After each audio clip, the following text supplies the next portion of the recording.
Halo Sobat YouTube semuanya, selamat datang di channel Praktisi Forex teman-teman. Di video kali ini kita akan bahas tentang scalping. Jadi di video kali ini teman-teman, saya akan bahas beberapa poin penting yang berkaitan dengan yang namanya scalping. Jadi seorang scalper profesional itu nggak cuma naik dikit di sell, turun dikit di buy, nggak cuma seperti itu. Nah, kali ini kita akan bicarakan yang namanya 5 poin penting, 5 dasar utama scalping yang aman, scalping yang bagus untuk psikologi trading teman-teman semuanya. Oke, kita akan bahas lengkapnya di video kali ini, tapi sebelum itu kita simak dulu promo yang satu ini teman-teman. Untuk teman-teman yang mau trading forex, jangan lupa sama Broker XM ya, salah satu broker forex terbaik di dunia. Di sini ada salah satu program yang sangat menarik berupa ruang lanjutan Indonesia atau Indonesia Event Room ya. Teman-teman di sini bisa mendapatkan edukasi live tidak terbatas secara gratis teman-teman. Caranya gampang banget, teman-teman tinggal buka akun real di Broker XM, nanti bisa mengikuti edukasi tersebut ya. Informasi selengkapnya teman-teman bisa cek aja link yang ada di deskripsi video ini. Oke ya, sebelum kita masuk ke teknik daripada scalping, kita masuk ke beberapa dasar dulu ya tentang yang namanya scalping. Jadi banyak orang yang mengira dirinya itu scalping, tapi sebenarnya dirinya itu over trading. Jadi scalping itu juga butuh pengaturan yang namanya waktu trading. Nah, di sini teman-teman, banyak orang yang mengira dirinya itu scalping karena dia mantengin chart terus-menerus, tapi sebenarnya dia over trading. Lalu bedanya di mana sih antara scalper yang benar-benar scalper dan over trading, itu bedanya apa? Jadi begini teman-teman. Ya, ini semuanya murni pendapat pribadi, dan kalau teman-teman setuju silahkan, enggak juga nggak apa-apa. Jadi jadwal khusus. Kalau memang teman-teman niat scalping, jangan mantengin chart seharian. Buat apaan? Tapi ambil waktu khusus di mana volatilitas market itu lumayan tinggi. Dan kenalan-kenalan saya yang memang spesialis scalping, mereka ngambil waktu itu malam, bro. Jadi malam, sekitar habis isya, dia bakalan selesai jam 10 sampai dengan jam 11. Jadi ini yang harus teman-teman pikirin ketika kalian pengen menjadi seorang scalper. Jadwal khusus. Bukan berarti kemana-mana HP-nya dikantongin diliatin bentar-bentar kayak gitu, nggak seperti itu bro. Jadi waktu trading ini penting banget ya. Jadi bisa ngambil mungkin jam rame-ramenya jam pasar US itu lumayan bagus ya.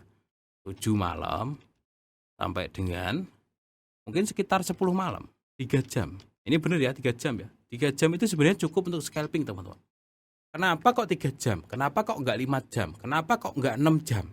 Karena waktu fokus seorang manusia ya, kita waktu fokusnya tuh terbatas bro. Kalau kita terlalu sering mantengin chart, nanti bukan scalping lagi jatuhnya, tapi kita jatuhnya overtrade. Jadi dalam waktu 3 jam, insya Allah fokus kita tuh masih bisa terjaga. Bahkan orang-orang tertentu itu nggak bisa fokus selama 3 jam. Mungkin dia cuma bisa 1 jam, 2 jam seperti itu. Jadi gini teman-teman, kita itu terbatas ya, kemampuan mata kita, otak kita tuh terbatas. Jangan sampai kita scalping lebih dari 3 jam. Itu kalau pedoman saya teman-teman. Oke, jadi jadwal khusus ini penting ya. Ya teman-teman mungkin sesuaiin dengan yang namanya jadwal kalian masing-masing sih. Cuman kalau market itu ramainya memang malam, jam pasar Amerika seperti itu. Ya sekitar jam 8, jam 9 tuh rame-ramenya. Dan ketika kita mau scalping itu memang butuh apa ya namanya? Butuh volatilitas teman-teman. Ini saya bikin video tuh pagi, jam 6 pagi. Coba kita lihat. Jam 6 pagi tuh marketnya tuh kayak impoten kayak gini. Ya nggak bakalan bisa buat scalping bro. Lama gitu. Ini aja di show. Apalagi kalau di market-market yang kayak Euro USD lah, ini kagak gerak-gerak gitu. Ya enggak. Dia butuh scalping itu butuh market yang ya gerakannya agak panjang-panjang. Jadi kita bisa lebih cepat gitu ya untuk keluar masuknya seperti itu. Jadi itu yang pertama ya bro, ya ini soal waktu. Nah, udah ketemu ya yang pertama ya. Yang kedua teman-teman, ini sebelum kita masuk ke teknik ya, risk per scalping. Apa sih risk per scalping? Resiko setiap satu waktu scalping. Jadi ini bukan sekali entry bukan.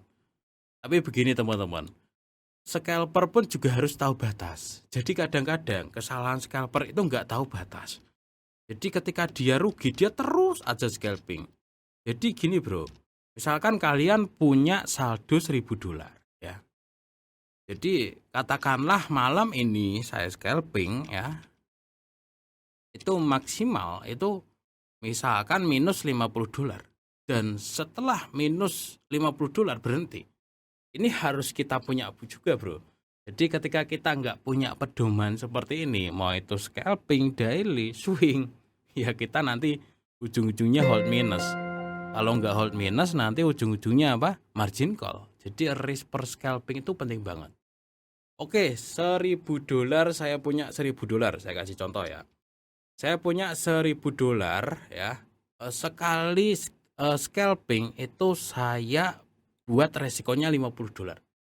Jadi ya, saya bisa punya sekitar 20 hari scalping dari $1.000 ini.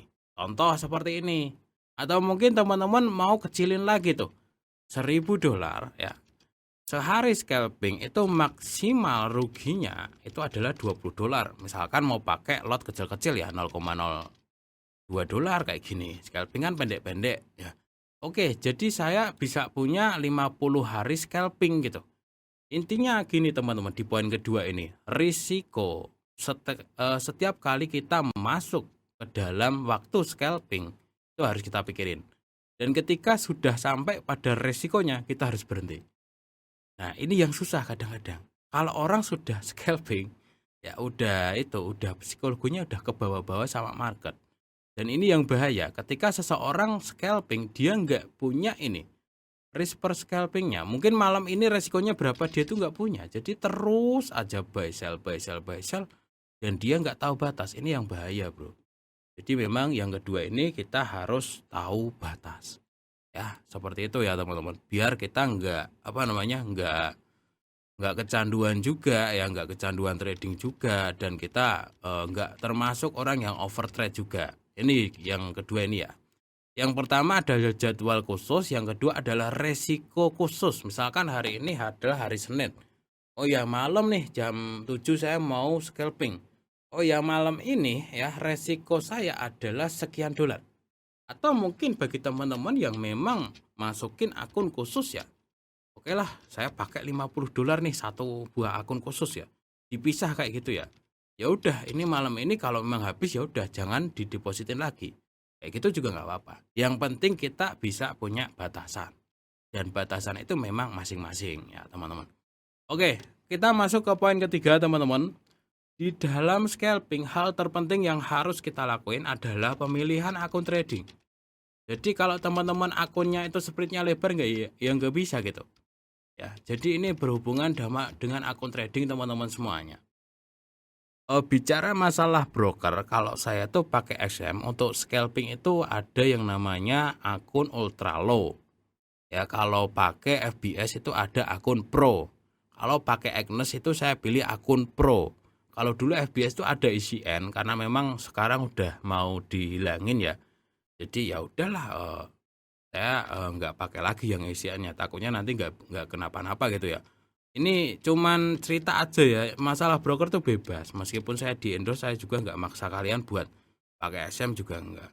Kalau XM itu ada ultra low ya, kalau Agnes itu ada pro, ini bagus-bagus. Kalau FBS itu ada pro juga. Ini spreadnya bagus-bagus bro. Atau mungkin teman-teman pakai yang namanya HFM tuh juga ada yang bagus. Itu yang pro juga kalau nggak salah. Kemudian kalau just market itu juga ada yang bagus juga ya. Jadi akun trading ini penting kalau teman-teman apa itu namanya mau scalping gitu. Karena kalau spread kalian terlalu lebar itu juga susah, bro. Nanti kalian kelamaan nunggunya. Jadi pemilihan akun trading ini penting ya, teman-teman. Oke, ini yang ketiga. Sekarang kita masuk ke poin keempat, teman-teman. Scalping itu no averaging. Jadi kesalahan para scalper adalah mereka melakukan averaging, dan ini cukup berbahaya. Untuk psikologi bahaya, untuk akun tradingnya juga bahaya. Averaging itu apa sih? Mungkin untuk teman-teman yang masih pemula, jadi begini teman-teman.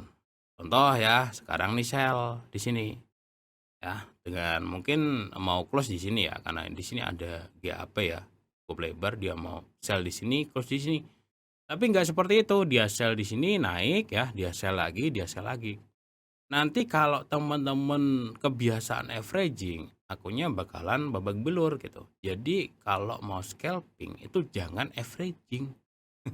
Jadi cukup satu entry aja bro, satu lot aja gitu, satu entry. Jangan scalp, jangan averaging, jangan martingale, apalagi karena kelemahan seorang scalper ya, dia pakai time frame kecil M5 kayak gini kan. Nah, kalau dia keseret di averaging terus, nanti nggak bakalan jadi. Jadi misalkan ya undersell di sini. Ya, misalkan undersell di sini nih teman-teman. Kok naik ternyata di close dulu. Nanti sell lagi kayak gitu. Kok naik di close dulu, jangan averaging tapi di close dulu nanti sell lagi. Di atasnya seperti itu. Karena kan biasanya ya scalping itu kan dia pakai time frame kecil. Nah, time frame kecil ini biasanya selalu ada gejolak-gejolaknya kan. Setelah naik ada turun kayak gitu. Nah, kalau kalian averaging nanti babak belur kalau keseret yang namanya trend. Jadi jangan pernah averaging. Caranya seperti itu. Jadi cukup satu entry. Sekarang nih sell ya. Ini kan kebetulan ketahan ya di sini. Mungkin sell dari time frame kecilnya. Oke, sell. Turun ya udah di close secukupnya ketika sudah ada candle pembalikan. Di close. Nah, ketika dia sell ternyata naik, ya udah di close dulu. Ambil sell lagi di atasnya. Naik lagi di close dulu. Ini untuk melatih kita biar nggak pernah averaging. Ya, maksud saya seperti itu. Kebiasaan-kebiasaan kecil ini penting banget. Jadi jangan pernah averaging ketika scalping. Ini paling bahaya teman-teman. Ya terserah sih, ini cuma saya bagi sesuatu yang menurut saya itu penting ya teman-teman. Ya, yang selanjutnya yang kelima adalah jangan serakah. Jadi ketika teman-teman scalping ya, biasanya kan habis profit itu nggak bisa berhenti kan. Jadi ketika profit itu harus berhenti. Sama dengan prinsip yang kedua tadi ya teman-teman. Prinsip yang kedua tadi kan ketika rugi harus berhenti. Nah, ini ya risk per scalpingnya. Nah, ketika profitnya udah banyak juga harus berhenti. Karena pengalaman saya dulu teman-teman, scalping itu begini ceritanya. Saya jadi males scalping itu karena ini, karena kebawa sama psikologinya. Pertama ya, mungkin udah profit tuh. Udah agak banyak lah. Dengan modal kecil ya, banyak menurut saya tuh segini tuh banyak. Standar banyak dikit tuh beda-beda ya tiap orang. Karena saya orangnya nggak begitu banyak uangnya. Jadi profit $60 tuh wah udah kan. Tapi ketika scalping lagi yang belakang ini biasanya cut loss, cut loss, cut loss, cut loss kayak gitu. Jadi ketika memang sudah profitnya cukup jangan masuk lagi bro. Biasanya cut loss ini minus 5 ya, minus 5. Kemudian cut loss minus 5. Kemudian cut loss minus 5. Ya habis lama-lama. Tahu-tahu tinggal profitnya tinggal $30. Masuk lagi yang belakang minus. Yang belakang itu nanti revenge, balas dendam dan lain-lain. Jadi penting banget bro untuk poin kelima ini. Ya ini jangan serakah. Kalau serakah kita nggak bisa bro. Nggak bisa, umur kita nggak bisa panjang akun kita. Jadi ini teman-teman. Ini adalah 5 buah pedoman agar psikologi trading teman-teman tetap terjaga. Yang pertama, jadwalin waktu trading kalian untuk scalping ya ini khususnya. Misalkan ambil 3 jam di jam-jam tertentu, terserah teman-teman sempatnya jam berapa. Tapi kalau waktunya rame itu biasanya malam. Kemudian risk per scalping, jadi ketika satu malam scalping kita udah sampai minus berapa, itu kita harus berhenti. Karena kalau kita lanjutin itu nanti revenge. Itu nanti pasti minusnya bakalan tambah banyak. Kalau nggak percaya buktiin, kalian sudah minus, sudah berdarah. Kalian masukin lagi terus ke market, margin call pasti. Nggak usah mungkin lagi, tapi pasti. Jadi risk per scalping ini penting. Atau mungkin teman-teman buat akun khusus juga nggak apa-apa sih. Oh ya malam ini saya mau pakai $50 untuk scalping. Itu juga nggak apa-apa. Antara margin call atau sekalian dapat banyak. Nggak apa-apa. Tapi saldo kalian mungkin ada 1.000 atau 2.000 kayak gitu dipisah. Kayak gitu sih lebih aman daripada kalian yang orang-orang nggak bisa nahan, nggak bisa berhenti gitu. Jadi itu cukup bahaya ketika pakai saldo gede, nggak bisa berhenti, scalping. Ya otomatis ngerus terus saldonya kalau dia nggak punya batasan ini. Jadi satu malam scalping, teman-teman harus siapin berapa saya siap rugi. Jangan cuma mikirin target malam ini dapat $50, $100, $200, jangan. Ya, tapi target ruginya ketika saya harus berhenti itu berapa. Kemudian pakai akun trading yang spreadnya tipis. Yang keempat jangan averaging, yang kelima jangan serakah. Ketika memang sudah profit, itu teman-teman memang harus berhenti. Bukan sekali profit ya, kalau sekali profit kan scalping kan kecil-kecil ya. Tapi mungkin ya malam ini berapa sih gitu target saya. Oh ya, malam ini saya pakai resiko mungkin $50. Kalau sudah dapat mungkin profit $100, saya berhenti. Kayak gitu masih seimbang ya. Atau malam ini saya siap resikonya $20. Kalau $20 rugi saya berhenti. Kalau sudah profit dapat $40 semalam ini saya berhenti. Itu penting banget. Oke ya, ini adalah dasar-dasar psikologi trading untuk scalper. Nah, sekarang kita bahas masalah time frame. Ini yang ke-6 ya. Time frame. Time frame. Kalau masalah time frame teman-teman, yang harus kalian perhatikan adalah time frame gedenya dulu. Jadi kenapa sih time frame gedenya diperhatikan? Karena ini untuk jaga-jaga teman-teman. Kalau time frame gedenya lagi bearish, kalian maksa buy terus babak belur. Jadi scalping tuh pakai time frame kecil, ya benar. Tapi kalian harus perhatiin time frame daily-nya dulu. Oke, saya kasih contoh ya. Tujuannya biar apa sih gitu. Nah, misalkan kita pakai candle yang ini ya, yang sebelumnya ya. Ini kan bullish ya teman-teman. Sebelahnya ada pin, sebelahnya dibuka naik. Ketika candle daily-nya bullish, nih ya. Saya itu nggak bisa editing ya. Kadang iri juga ya kalau lihat YouTuber lain, wah editingnya keren padahal ilmunya biasa aja gitu.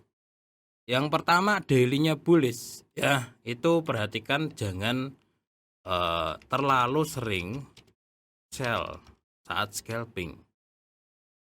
Ketika daily-nya bearish jangan terlalu sering buy. Daily-nya bearish jangan terlalu sering buy. Nah, bahkan lebih aman lagi teman-teman. Begini. Ketika candle daily-nya bullish, ya mendingan sering-sering nyari peluang buy di time frame kecil. Jam 1 langsung mungkin. Ini jauh lebih aman teman-teman, karena kita nanti nggak keseret time frame gede gitu. Maksud saya itu. Ya kesalahan scalper, ya mereka cuma pakai time frame kecil, nggak peduli time frame gede. Contoh di sini nih, ya. Di sini udah waktunya sell ya, di sini aja lah. Di sini udah waktunya sell. Time frame kecil kan, karena mungkin ya udah sampai resisten ini udah ada konfirmasi nih mulai turun nih, sell lagi ya gitu. Di M1 gitu. Tanpa sadar dia nggak memperhatikan time frame daily tadi. Iya babak belur bisa-bisa gitu. Karena time frame daily-nya tuh ngaceng, naik gitu. Jadi ketika time frame daily-nya bullish, lebih sering scalpingan buy. Itu lebih bagus. Lebih bagus. Ya. Tapi kalau daily-nya bearish teman-teman, lebih sering scalpingan sell. Karena biar kita nggak keseret nih.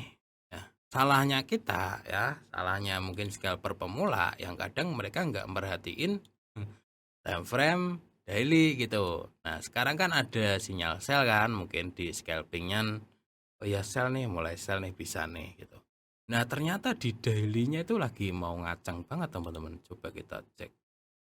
Bahkan di H1 itu teman-teman juga cek juga ya, lebih bagus multi time frame juga bagus sih. Nah di daily-nya itu bullish sinyalnya. Nah, habis koreksi ya, ini mulai buka naik. Ini kalau kita scalpingan sell teman-teman, di time frame kecil tadi sell naik dikit, oh ya udah nyampe resisten nih gitu, sell lagi, mungkin cut loss sell lagi, naik terus ya, sell lagi, cut loss sell lagi, cut loss sell lagi. Jadi babak belur kalau kita nggak memperhatikan time frame gedenya teman-teman. Jadi scalping meskipun kalian pakai time frame kecil teman-teman, harus perhatikan time frame gedenya. Tanpa sadar nih ya, kalau kita scalping, udah agak tinggi nih di time frame kecil ya, ini daily ya. Ternyata daily-nya tuh baru mulai naik. Kita sell, naik dikit lagi, ya kita cut loss, sell lagi, naik lagi, ya kita cut loss, sell lagi, naik lagi, kita cut loss, sell lagi, naik lagi, bau belur. Karena kita nggak memperhatikan sinyal di daily-nya. Tuh.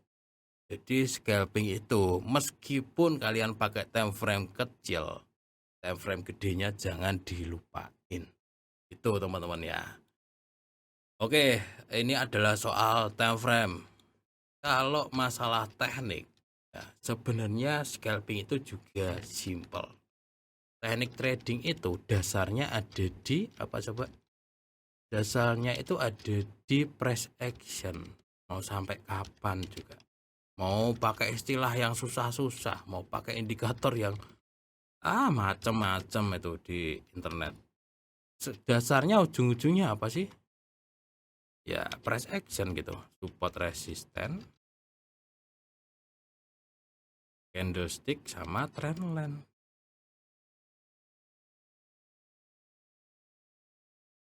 Sama trendline. Ya, ini aja. Atau mungkin teman-teman mau tambahin RSI atau indikator yang lain nggak apa-apa, nggak masalah ya. Pakai indikator nggak masalah, tapi ini jangan pernah dilupain teman-teman. Karena ini adalah dasarnya dasar. Ya. Ketika teman-teman pakai indikator kalian ngelupain ini, ya babak belur juga gitu. Jadi sebenarnya scalping itu juga sama dengan yang namanya apa itu namanya teknik trading pada umumnya gitu. Coba kita masuk ke time frame kecil M5. Nah, contoh nih trendline. Nah, trendline-nya harus diperhatiin mungkin. Nah, di sini ya, teman-teman kalau enak tuh scalping tuh pada saat kita menemukan tren yang nih, oh ya trennya tuh lagi kita batasin dulu tuh trennya tuh udah di mana. Yang harus kita lakuin ya ketika scalping. Nah, ini naik ya. Trennya naik. Oh ya, naik nih gitu. Tapi ini sudah break keluar, ini udah beda lagi. Misalkan udah nyampe, ini belum ada ya. Oh ya, trennya ini naik gitu ya. Kita cari peluang buy. Kalaupun mau pakai peluang sell-nya itu jangan lama-lama. Karena tadi teman-teman, daily-nya tuh bullish. Tuh, pedomannya seperti itu. Trendline tuh penting untuk scalping. Itu yang pertama. Kemudian yang kedua, selain trendline, kita juga perhatikan konfirmasi perubahan candlenya. Karena di time frame kecil itu detail banget. Misalkan habis bearish, ada bullish, buka bullish lagi, ini namanya bullish harami ya. Ini juga konfirmasi naik. Kayak gini habis pin sebelahnya buka naik, konfirmasi naik. Kalau saya pribadi teman-teman, kalau mau scalping ya, itu saya berkiblat pada time frame gede dulu. Jadi lebih sering-sering ngambil posisi yang sesuai dengan time frame gede. Biar enggak keseret gitu. Nah, kalau sekarang nih ya, sekarang kan dia keluar dari tren ya, keluar dari tren. Jadi kita bisa sell di sini teman-teman kalau untuk time frame kecil. Nah, ini kan, ini juga ada yang namanya apa itu namanya? Ini ada resistennya daerah sini ya. Ada supply-supply-nya. Di sini udah mulai turun. Berarti ini peluang sell. Ini udah keluar juga dari tren ya. Tren utamanya ya, ini keluar. Ini ada peluang sell. Ambil sell kayak gitu. Nah, kemudian kalau memang dia daily-nya udah berubah jadi sell, teman-teman. Ini hari ini dia masih bullish ya. Kalau daily-nya udah berubah jadi sell, ya udah enak lagi.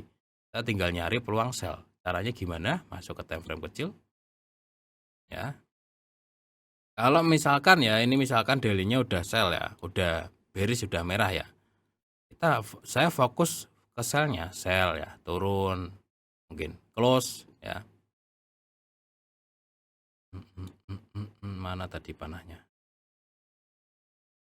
Nah, sell turun, close, jangan langsung di buy. Kalau saya ya, nunggu dia naik dikit, baru sell lagi. Kalau dia turun, close lagi. Nunggu dia naik dikit, baru sell lagi. Kalau scalping seperti itu teman-teman. Jadi lebih ke berkiblat pada time frame gedenya juga. Karena apa? Karena kalau kalian cuma berkiblat pada time frame kecil, bahaya. Begitu juga mungkin teman-teman, bagi teman-teman kan biasanya senang sama gold kan. Jadi gold itu penting banget untuk kalian lihat time frame gedenya. Kalau kalian cuma lihat time frame kecilnya bisa babak belur. Contohnya kemarin ya. Kemarin itu dia kan ngaceng terus ya, naik terus ya di sini. Nah, kalau kalian pakai scalping cuma perhatiin time frame kecil, kalian mau keseret berapa dolar? Ya enggak? Ini kan ngaceng terus kan. Beda cerita kalau ini nanti sudah jadi bearish ya. Jadi kalau di sini kalian cuma fokus ke sell-nya, naik dikit kalian sell. Ya habis saldo kalian karena kalian nggak pernah perhatiin yang namanya time frame gedenya, candle daily-nya. Ini penting banget. Oke ya teman-teman, seperti itu sih. Sebenarnya scalping tuh simple asalkan kita tahu batasnya aja. Karena banyak saya yakin teman-teman yang sebenarnya itu sudah bisa trading, cuman gara-gara hal-hal sepele. Ya, nggak pakai risk per trade, kemudian selalu averaging, selalu serakah. Akhirnya yang awalnya tadi kalian sudah profit itu hilang profitnya. Karena teman-teman nggak merhatiin mungkin pedoman-pedoman kecil yang sebenarnya itu penting banget kayak gitu. Oke ya teman-teman, itu adalah 7 dasar utama ketika teman-teman pengen melakukan yang namanya scalping. Dan saya yakin 100% kalau teman-teman punya 7 pedoman ini, kalian bisa ngasilin uang ya dalam jangka panjang. Hari ini mungkin kena risk per scalpingnya, ya nggak apa-apa, berhenti dulu gitu. Besok kan masih ada momentum, besok, lusa, minggu depan, tahun depan, kan masih panjang perjalanan kita. Jadi kita nggak boleh maksain juga gitu teman-teman. Kalau memang kita dalam bahasa perangnya ya, kalau memang prajurit kita sudah kalah ya udah kita mundur. Besok kita siapin lagi prajurit baru, perang lagi kayak gitu. Jadi terus gitu aja. Nanti kalau teman-teman tekniknya juga mateng ya, kemudian kalian bisa mahamin betul-betul ke 7 poin ini, kalian bisa ngasilin uang gitu. Hari ini mungkin loss ya berapa dolar, tapi besoknya bagus, lossnya mungkin profitnya mungkin 2 kali lipat. Loss lagi tapi giliran profit 2 kali lipat. Kalian karena teman-teman sudah punya risk per scalpingnya, kemudian juga nggak serakah juga kayak gitu. Oke teman-teman, mudah-mudahan bermanfaat ya. Assalamualaikum warahmatullahi wabarakatuh.